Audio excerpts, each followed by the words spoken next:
Magandang araw, may bagyo ngayon, Tropical Depression Verbena, kaya dapat tayong maging alerto. Detalye ng bagyo, ang Verbena ay kasalukuyang tinatayang 45 kilometers per hour ang maximum sustained winds at may bugso hanggang 55 kilometers per hour. Lokasyon ngayon, nasa humigit kumulang 270 kilometro east ng Surigao City, Surigao del Norte.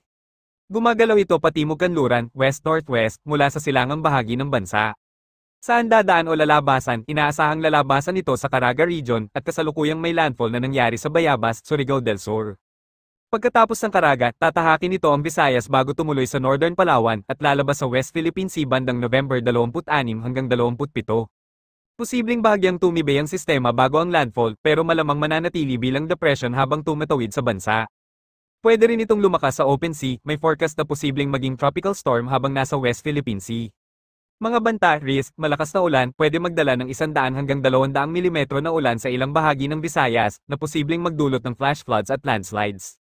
Hangin, bagaman signal number 1 lang ang nakaraise sa ilang lalawigan, may posibilidad na makaramdam ng gusty winds lalo na sa coastal at upland area.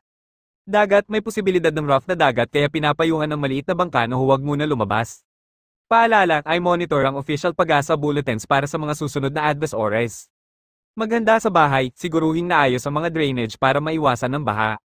Huwag lumabas kung hindi kailangan, lalo na kung nasa area na pwedeng maapektuhan ng malakas na ulan, ihanda ang emergency kit, flashlight, power bank, at iba pang essential kung sakaling magka-brownout o kailangan mag-evacuate. Conclusion, manatiling alerto, hindi lang hangin ng banta, ulan mula sa Verbena ang maaaring magdala ng pinakamalaking panganib ngayon, alamin ang lagay ng panahon, maging handa, at huwag balewalain ang babala.